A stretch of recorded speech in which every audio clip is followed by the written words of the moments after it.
Alright guys, we got ourselves a little challenging problem. We want to find the recursive formula, but again, we have our good old friend Mr. Fraction. I know you guys love fractions, so I'm going to help you guys understand how to do these very simple. Now, notice this problem is difficult because our fractions have different denominators. They range from a 5 to a 15. Well, if you want to make this easy for yourself, you want to make sure that all the fractions are the same. So, how can we change? Look, there's more 15s at the bottom.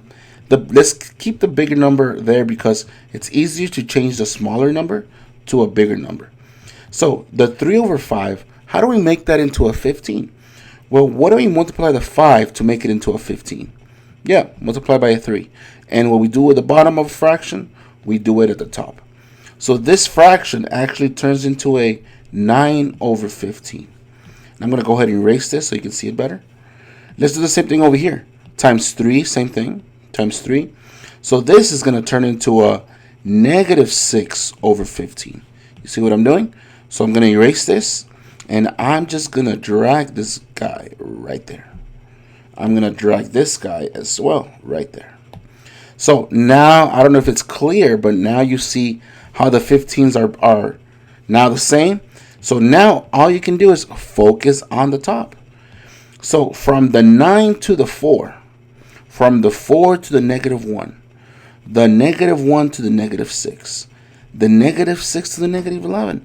What are we doing over and over? Well, aren't we subtracting by 5 from 9 to 4, right?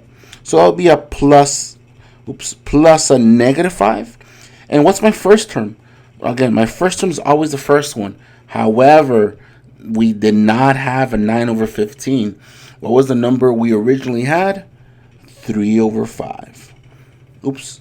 And that's how you do these problems. They're not that difficult. It's just everybody's afraid of fractions. Fractions are your friends. So just treat them like a good old friend and just work themselves out.